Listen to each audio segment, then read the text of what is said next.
There are champions, there are legends, and then there is John Surtees. In the entire history of motorsport, only one human being has conquered the two most unforgiving disciplines ever created: 7 motorcycle world championships, 1 Formula One world championship. A combination so extraordinary that more than 60 years later, no driver or rider has even come close to replicating it. Not because the talent pool is weaker, but because the achievement itself borders on the impossible. John Surtees didn't simply compete in dangerous machines. He mastered them during the most lethal era motorsport has ever known. This was a time when helmets were thin, barriers were minimal, and fatal crashes were not anomalies but expected risks. Drivers and riders died with alarming regularity. Surtees raced anyway, not recklessly, but with a rare blend of intelligence, aggression, and mechanical sympathy.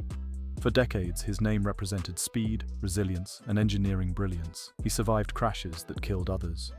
He walked away from moments that should have ended his life. He seemed immune to fate, until fate came for the one thing he loved more than racing: mastering 2 wheels and 4. Motorcycle racing and Formula One demand radically different abilities. On a motorcycle, the rider's body is exposed, hanging inches from the asphalt, relying on balance, feel, and instinct. Every corner is physical, every mistake is punished immediately. Survival depends on millimeter-perfect control and courage that borders on obsession. Formula One, by contrast, is a war of complexity. Drivers must extract speed from intricate machinery, managing tires, aerodynamics, fuel, braking systems, and strategy, all while navigating politics, team dynamics, and constant technical evolution. Most racers struggle to master one discipline. John Surtees conquered both. Between 1956 and 1960, Surtees dominated motorcycle racing with MV Agusta, winning 7 world championships across the 350cc and 500cc classes. Footage of him riding reveals a man attacking corners with ferocity, sparks flying as metal scraped tarmac, his body positioned with brutal precision. He rode at speeds that terrified even seasoned competitors. Then he did what many believed was career suicide. At the peak of his motorcycle dominance, Surtees walked away and entered Formula One, not for curiosity, not for legacy, but with a singular goal: to become world champion. And John Surtees is winner of the TT Senior event for the 3rd time in succession. 300 riders during practice and races covered 100,000 miles over this mountainous course at speeds reaching 140 miles per hour. Critics were merciless. Motorcycle skills wouldn't translate. Formula One was too political, too technical, too different. Surtees ignored them all.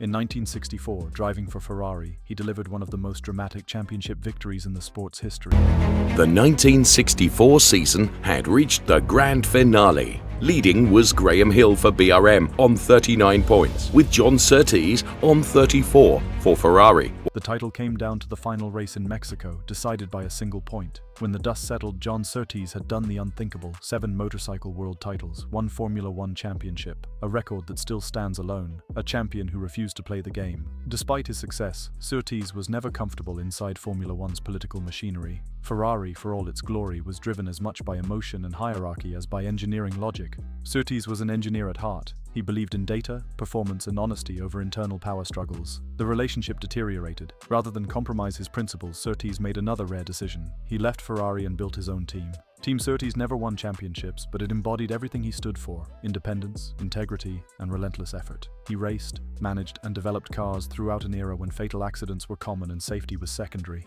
Many of his contemporaries died. Surtees survived.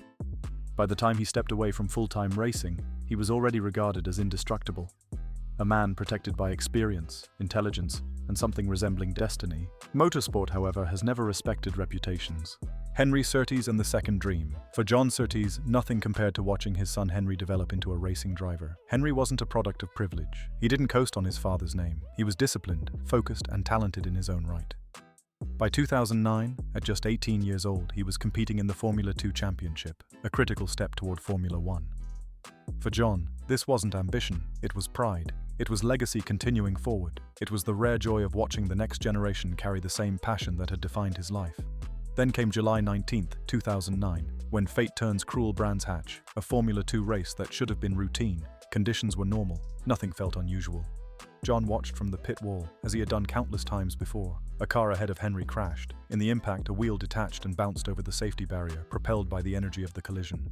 It landed directly in the racing line. Henry Surtees had no chance. At racing speed, the loose wheel struck him in the helmet with catastrophic force. He lost consciousness instantly. His car veered off course. Medical teams responded immediately, but the injuries were fatal. At 18 years old, with a promising career ahead of him and his entire life still unwritten, Henry Surtees died in one of the most random and cruel accidents in motorsport history. John Surtees, the man who had survived the deadliest era of racing, could do nothing. This wasn't recklessness, this wasn't error, this was pure, merciless randomness, and it shattered him. Grief no champion can outrun. There is no preparation for losing a child, especially when the sport that gave you everything becomes the cause. John Surtees faced something he could not outdrive, out-engineer, or outthink. Grief stripped him of control, the one thing racing had always given him. Most people would have disappeared from public life. No one would have questioned it. No one would have blamed him. John Surtees chose something harder, turning loss into purpose. Instead of retreating, Surtees transformed his grief into action. The Henry Surtees Foundation was created not as a memorial, but as a mission. Its purpose was practical, urgent, and deeply personal, saving lives by improving response and care for people suffering head and neck injuries. John became a tireless advocate. The foundation funds specialist trauma ambulances, supports blood bike couriers who deliver life-saving supplies when minutes matter, and provides rapid response vehicles designed to reach victims faster than traditional emergency services.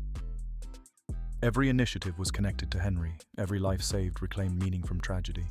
John spoke publicly, fundraised relentlessly, and worked alongside medical professionals, even though it meant reliving the worst day of his life repeatedly. Accepting Henry's death as meaningless was never an option. A legacy greater than racing. John Surtees passed away in 2017 at the age of 83. His motorsport record remains untouched. His achievements are permanent. His name is etched into history.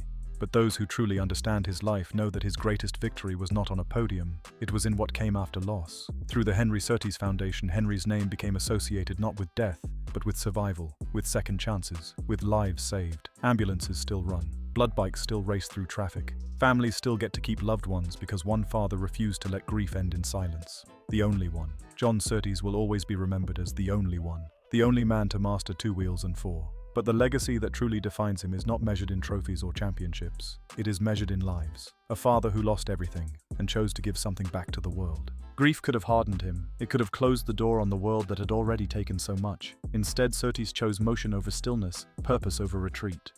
He transformed private pain into public good, refusing to let his son's story be reduced to a footnote of tragedy. Every siren that cuts through the night carries a trace of that decision. Every rider who arrives in time stands as proof that love can outlast loss. The foundation became a living extension of a father's promise, that Henry's life would continue to matter in ways no race result ever could. In doing so, John Surtees redefined legacy itself, not as trophies on a shelf, but as lives interrupted from ending too soon, not as records preserved in books, but as breaths taken, futures extended, and ordinary days allowed to go on. This was the quiet victory that followed the noise of engines, the one no stopwatch could measure. That is not just a champion story, that is a human one. If you enjoyed this video, please click that like and subscribe button. For more content Decoded, hit that subscribe button.